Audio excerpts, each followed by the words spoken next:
శుభాకాంక్షలతో కూడినటువంటి దైవవాక్యాన్ని అందించవలసిందిగా pastor Abraham గారిని వేదికపైకి సాదరంగా ఆహ్వానిస్తున్నాను. ప్రసంగించవలసిందిగా కోరుచున్నాను.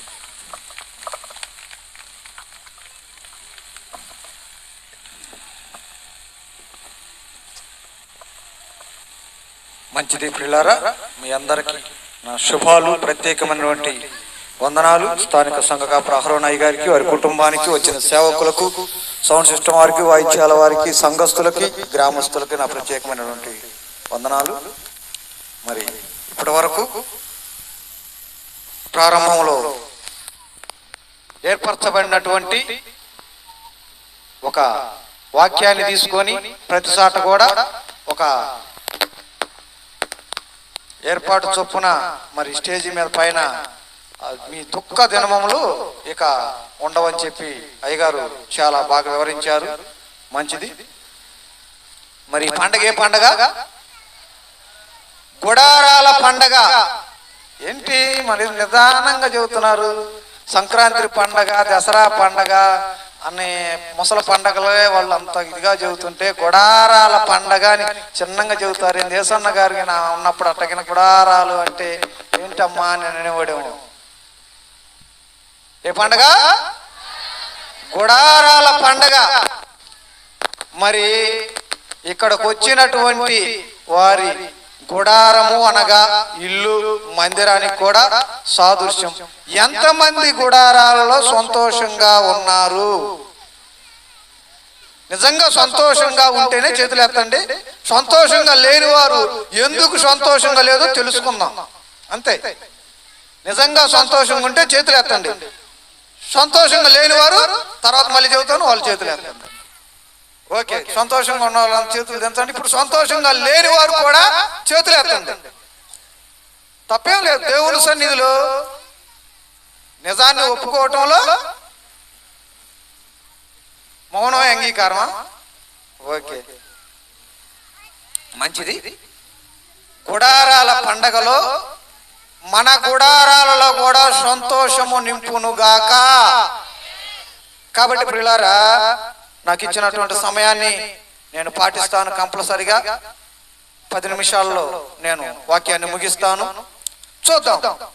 ద్వితీయోపదేశ కాండము 33వ అధ్యాయము 18వ వచనాన్ని చదువుకొని మనము చదవగలిగిన వారు జబూలోను గూర్చి ఇట్లా నేను జబూలోను నువ్వు బయలువెళ్ళు స్థలమందు సంతోషించుము, ఇస్సాకారు నీ గుడారములయందు సంతోషించుము.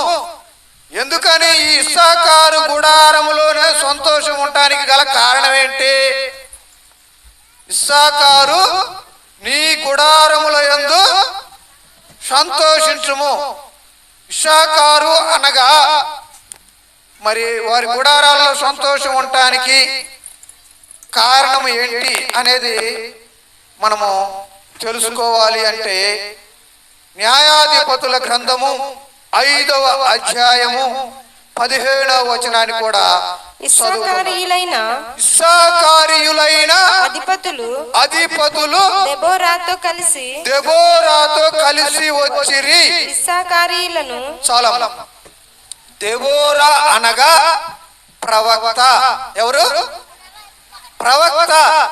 ఎవరితో కలిసి వచ్చారు? ఇస్సాకారీలు దెబోరాతో కలిసి వచ్చారు. వారి గుడారాలలో సంతోషం ఉండటానికి గల కారణం ఏంటయ్యా అంటే దెబోరాతో కలిసి రావటం. దెబోరా అనగా ప్రవక్త, ప్రవచించేది, ప్రకటించేది, మన యొక్క పరిస్థితుల్ని మార్చటానికి ప్రయత్నాలు చేసేటటువంటి. కాబట్టి ప్రియులారా, ఇస్సాకారీయులకి దేనికి సమయోచిత జ్ఞానం వచ్చిందయ్యా అంటే ప్రవక్తతో కలిసి రావటం. మరి ఈ రోజుల్లో మనము కూడా దైవజనులతో కలిసి రావాలి. దైవజనుల మాటతో ఏకీభవించాలి. దైవజనుడు చెప్పినటువంటి వాక్యానికి లోబడే వారిగా ఉండాలి. మననే రంజిత్ ఓపీర్ గారు చెబుతున్నారు, 23 సంవత్సరాల నుంచి నా ఎదుటూకునే ఉన్నావు కానీ ఇంతవరకు నువ్వు రక్షణ పొందలేదు, విన్నట్టుగానే నటిస్తున్నావు అన్నాడు ఎదురుగా. ఎన్ని సంవత్సరాల నుంచి? 23 సంవత్సరాల నుంచి. పాపం ఆయనకి ఇంత చూడలేకపోయాడేమో అనుకున్నా నేను. ఒక వ్యక్తి యొక్క జీవితము గురించి ప్రభు అయిన యేసుక్రీస్తు వారు ఏం చెప్పారు? అంజూరపు చెట్టు 2 సంవత్సరాలు చూసిన తర్వాత 3వ సంవత్సరం ఫలించబోదు నరికి పక్కనే. పాపం ఆయన 23 సంవత్సరాలు చూసిన తర్వాత లైవ్లోనే ఆ మాట చెప్పాడు. ఎందుకంటే పెద్దవాళ్ళ అనుభవాలు మనం కూడా తీసుకోవాలి ఎంతైనా. కాబట్టి ప్రియులారా, ఇస్సాకారీలు ఎవరితో కలిసి వచ్చారు? ప్రవక్తతో కలిసి వచ్చారు. మరి మనం ఎవరితో కలిసి వస్తున్నాం? ఈ రోజుల్లో మనం సెల్ ఫోన్తో కలిసి వస్తాం. మన యొక్క ఆలోచనలు యవ్వన ప్రాయం ఉన్న వాళ్ళతోటి ఏకీభవించేగా కలిసిపోతాం. దైవజనుడు చెప్పే వాక్యాన్ని విని దైవజనుడు చెప్పేటటువంటి మాటలతో మనం కలిసి పని చేద్దాము, దేవుని పనిలో కలిసి చేద్దామని ఏకీభవించాం. అందుకనే మన గుడారాల్లో సంతోషము ఉండపోవటానికి గల కారణము. ఇద్దరు కలిసి ఏకీభవించితే, ఎక్కడ 2-3 కూడి నా నామమును ఏకీభవించుదురో వారి మధ్యలో నేను ఉంటానన్నగా దేవుడు. నువ్వు దైవజనుడు కలిసి ఏకీభవించితే మీ ఇద్దరి మనసులు కలిసి ఉంటే కదా పరిశుద్ధాత్మ దేవుడు కార్యసిద్ధి కలగజేసేది. నువ్వు దైవజనుడు చెప్పిన మాట వినవు, దైవజనుడితో కలిసి రావు, దైవజనుడితో ఏకీభవించు. ఏ పని చెప్పాలన్నా దైవజనుడిని విన్నట్టుగా ఉంటావు, మళ్ళీ పైకి కానరావు. కానీ నీ గుడారంలో ఎందుకు సంతోషం లేదు అంటే, దైవజనులను దేవుడు ఏర్పాటు చేసుకున్న వారంతా వారు వచ్చినటువంటి వారు కాదు. ఆ విషయాన్ని మీరు గమనిస్తే మీ గుడారాలలో ఎందుకు సంతోషము లేదయ్యా అనేది అర్థం కావటానికి ఆ వాక్యాన్ని ధ్యానం చేయటం జరిగింది ప్రియులారా. కాబట్టి వారు ఇస్సాకారీలు సమయోచిత జ్ఞానము కలిగినటువంటి వారు, ఆజ్ఞలను పాటించేటటువంటి వారు. దెబోరా అనగా ప్రవక్త, దెబోరా అనగా తేనెటీగ. ఏంటిది? తేనెటీగ 18 గంటలు పనిచేసింది, నువ్వు మాత్రం పని చేయవు. పని చేయకుండా భోజనం కూడా చేయొద్దని ప్రభువు చెప్పాడు. కష్టపడి ఇక్కడికి రావాలి అంటే నేను ఎప్పుడు 3 గంటలప్పుడు బయలుదేరితే కానీ ఇక్కడ దాకా వచ్చా. పని చేయ.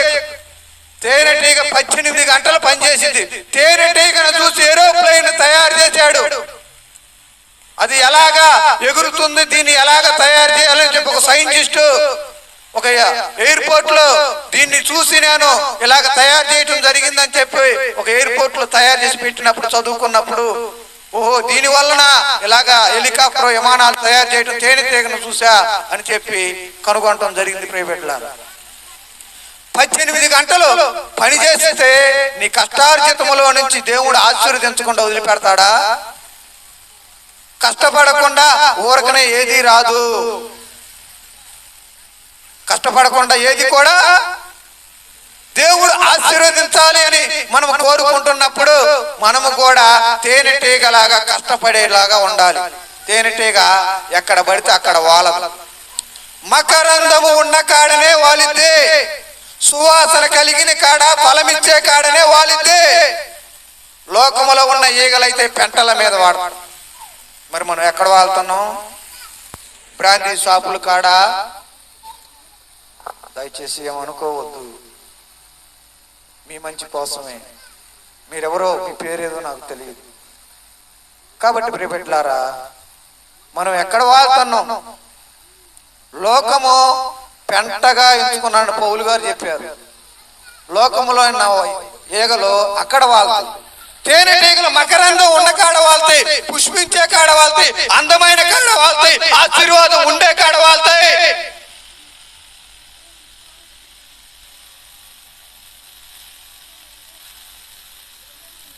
సమయోచిత జ్ఞానము ఉండేటటువంటి వారికి కృప ఎప్పుడు తోడుగా ఉంటది.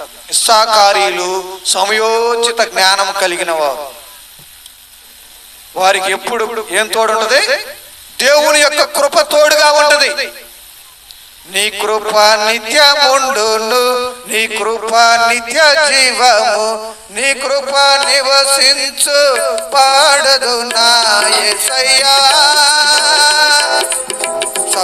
సమయాన్ని పాటిద్దాం. కాబట్టి ప్రియులారా, ఇస్సాకారీల గుడారంలో సంతోషం ఉండడానికి ఇన్ని రకాల కారణాలు ఉన్నాయి.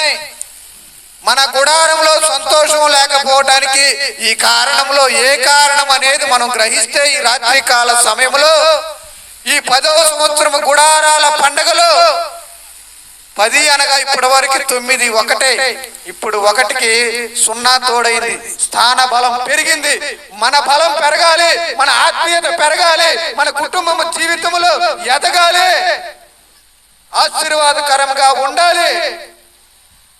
ఆశీర్వాదము అంటే ఊరికే వచ్చేది కాదు, కళ్ళతో చూస్తే వచ్చేది కాదు, కన్నీరు కార్చినంత మాత్రానే వచ్చి కనుక మాకు మనం చేయాల్సినటువంటి కమాండ్మెంట్స్ కూడా పాటించాల్సిందే కంపల్సరిగా. కాబట్టి ప్రియులారా, తేనెటీగలాగా మనము కూడా ఎక్కడ పడితే అక్కడ లోకంలో ఉండే ఈగల్లాగా వాలకుండా తేనెటీగలాగా ఎక్కడైతే వాక్యము ఉందో అక్కడ మనం వాలే వారిగా ఉంటే, ఆ వాక్యాన్ని విని ఆ వాక్యం యొక్క సారము, ఆ వాగ్దానాన్ని మనము ఎత్తి పట్టుకొని ప్రార్థన చేస్తే ఆ వాగ్దానాన్ని మనం సొంతం చేసుకుంటాం. ఆ వాక్యానుసారంగా మనం జీవించాలి. ఈ వాక్యం ఈ రోజు నాతోటే మాట్లాడిందే అని చెప్పి మనము గ్రహింపు పొందిన వారిగా ఉండాలి. లేదు నువ్వు నా గురించే మాట్లాడావు అంటే అది నీ యొక్క వెర్రితనం. ఎవరు చేయగలిగేది ఏమీ లేదు. జనాలను చూసి భయపడాల్సిన అవసరం ఏమీ లేదు. దేవుడు ఆత్మ ప్రేరేపణ చొప్పున ఏదైతే సిద్ధపరిచినటువంటి వాక్యము ఎప్పుడో నేను 3 నెలల క్రితం రాసుకున్నా, ఈరోజు అది ఉపయోగపడదు. ప్రత్యేకంగా ఇక్కడికి వచ్చిన తర్వాత ఈ యొక్క సందర్భానుసారంగా ఈ గుడారాల పండగలో మన గుడారాల్లో సంతోషం ఉండాలి అంటే మనం ఏం చేయాలి అంటే దైవజనుడితో కలిసి నడవాలి. దైవజనుడు చెప్పే వాక్యం వినాలి. మనము లోకములో ఉన్నటువంటి వారి కళ్ళి పోకూడదు. లోకము దాని ఆశలు గతించిపోవును కానీ మనము గతించిపోయేవారు కాదు. మనము ఎక్కడ పడితే అక్కడ వాడకూడదు, ఉండకూడనటువంటి స్థలాల్లో ఉండకూడదు. మన ఆలోచన సరళి యవన ప్రాయంలో ఉన్నటువంటి వారికి అనుకూలంగా వారితో పాటు కలిసి ఏకీభవించే వారిగా ఉంటే ఆ యొక్క వారిలో ఉన్నటువంటి ప్రభావం మనలోకి వచ్చింది. మనము ఎప్పుడైతే దేవుని వాక్య సారం కలిగి ప్రార్థన పట్టుదల కలిగి దైవజనుడితో కలిసి నడిచేటటువంటి వారిగా వారితో పాటు మనం కలిసి ఏకీభవించే వారిగా ఉంటే ఆ వెలుగు మనలోకి వచ్చింది. మనం వెలిగించబడతాం, అనేకులకు సాక్షులుగా ఉంటాం. అప్పుడు మనకి ఆశీర్వాదము నిత్యము ఉంటది. కాబట్టి ప్రియబిడ్డలారా, నాకు ఇచ్చినటువంటి సమయాన్ని నేను పాటించాను. ఆ ఆశీర్వాదము మీకు కలగాలని చిన్న వచనం పాడుకొని ముగిద్దాం. ఆశీర్వదించుము దేవా, ఆదరణ నీవే ప్రభువా. ఆశీర్వదించుము దేవా, ఆదరణ నీవే ప్రభువా. అనుదినము నీ కృపయే చాలు, అనుక్షణము నీకే ఆస్తులు.